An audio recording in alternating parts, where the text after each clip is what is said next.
All right, hey guys. So this is gonna be the first. This is gonna be the number one trick in a series of mindful kendama playing. Um, I say that because the thing is, and I'm gonna try to keep this short so we can get to the point because I know some people are not gonna want to hear me talking. But the reason why I say mindful kendama playing is because learning how to play kendama for me was nearly a spiritual experience, to be honest. And the reason that is because I came from I was a yo-yoer. I was a yo-yoer for about 8 years when I decided to pick this up. So, and I guess I'm about to get into this. But the thing is that I started yo-yoing when I was like 13 years old. So I did that up until 18, 19, 20, around there. So if you really think about it, I was a child. I was really a child when I started yo-yoing. So I kind of went through this process where, to be honest, I started growing out of it. And I'm saying growing out of it because really that's kind of that's the best way to put it. But I'm gonna explain why I'm doing it now. And it's really what happened was I grew out of what I was using it for. Kind of, I was using yo-yoing.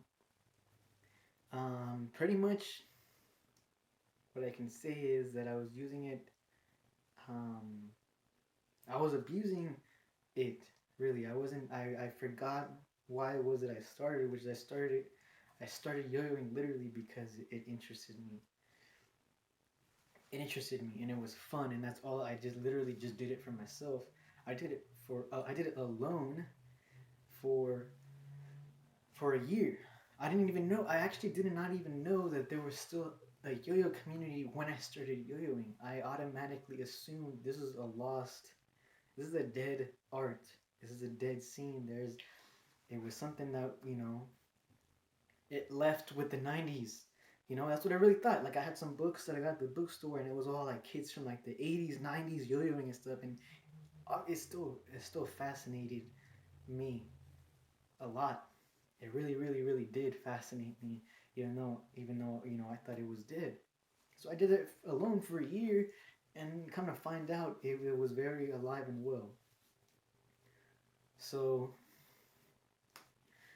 with that being said, once I figured that out, once I started seeing the competition thing, once I started seeing that aspect of it, um, I got really into it. I got really into it because up until that point, I didn't really have anything. You know what I mean? I didn't have anything to practice that every day.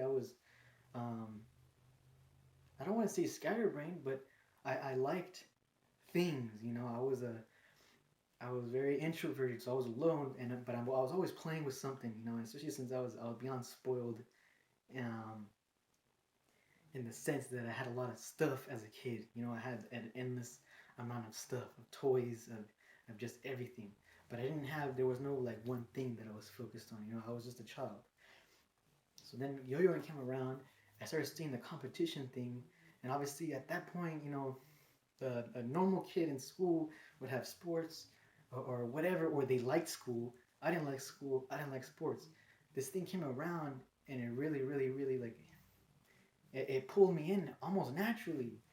I never said I wanted to be the best per se, but I knew that it was what I wanted to do, and so it eventually pretty much took over my life. Not in a bad way, really. It gave me friends. For one, it gave me um, because of the giant yo-yo scene around the world, and I didn't realize at the time, but as I kept doing it, completely for fun, as I kept making videos, I started attracting a following, and that mixed with emotional issues, it ended up causing like a lot of drama. It caused it was internet drama, but it was still kind of some drama. Anyone who might be watching who is from back in the day, back in the day will know what I'm talking about exactly. Not even gonna get into it because it's not really that important right now. But um, pretty much, yeah, that happened. Internet drama, and then I got really into competing. I got really competitive, which is kind of where I started getting messed up in the head, because I mean it was natural to want to be, I guess, good at something, you know, and so that became like the number one priority is that it's competing. Like I want to do better every time, and there's something. You learn a lot. You learn a lot about yourself, and you go through a lot to do that. You know what I mean? Because you can just simply say, I'm not as good as that person right now, so I'm never going to be.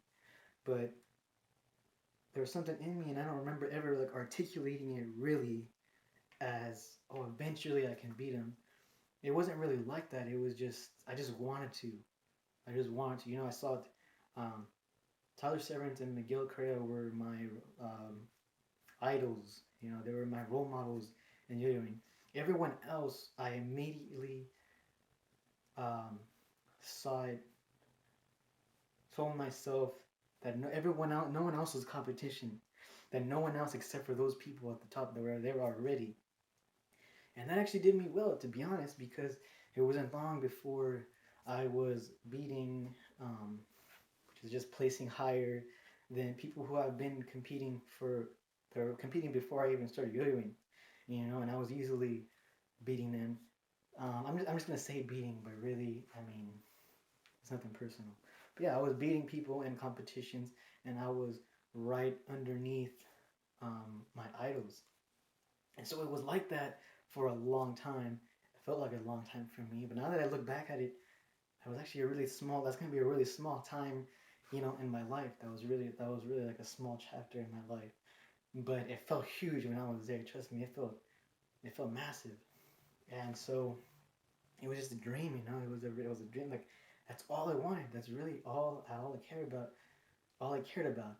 I just really wanted to beat these two people, Miguel Correa, Tyler Severance. Because I just one, I wanted to prove myself that I was up there because of just what I saw with my own eyes, and it was just they just radiated this energy to me, and it was I could not explain it. I could not explain it. Like seeing him at competitions, you could forget about me even saying hi to my favorite yo-yoers of all time, saying hi to my influences. It was almost like it was almost like there's something in me that had to keep it.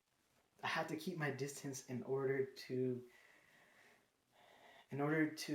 not dissolve dissolve that idea that they were like gods. You know what I mean? Now that I look at it, it's like if I were to meet them, if I were to just meet them, I think it might have not been that way. But in a way, it's almost unhealthy to kind of feel that way towards normal people, because it's almost like you're just like looking for validation.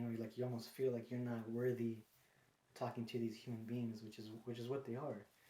Um, but anyway, the point is that was like all my life, and there came a point where I kept feeling like I was getting close, like I was getting close to beating them, and how they look back at it, they've always been. I mean, they've always had the winner mindset, and it's that they're just always winners. You know what I mean? Which is how you do it. And they didn't see me as competition. I don't think so. But I kept seeing them as competition. And there came a point where I don't know, putting all that pressure on myself, it really took a toll on me, like emotionally, and obviously it was because of other things. But it eventually became way too much for me.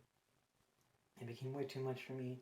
I got into other stuff, and then so I wasn't putting as much energy into the yo-yoing anymore. There was other things, it was we can get into specifics, but there were just other things, I was my I was everywhere, really. I was really everywhere. I was like, I was a kid when I started, so it was simple, And then, as you start going, so you start growing up, as you start getting older, stuff starts getting a little more cluttered and confusing. Um, so I eventually got to the point where I really stopped caring. I stopped thinking that I cared, and then I would still show up to these competitions, and then wonder why I wasn't doing so well. You know what I mean? And then I started like, I couldn't make that correlation of I wasn't even putting the time in anymore. I really didn't even actually care about that stuff anymore, but I still needed that validation, and it really came to the point where I started hating the yo-yo. I started really, really hating it, like just looking at one and using one. It was just an addiction almost, is what it felt like, because I had to do it every day. I did it every day, but I hated it every day. I do it all the time, and I hated it every single time I did it. I'd be breaking errors all the time. It just, caused major issues. So back to the main point. This was supposed to be a Kendama tutorial.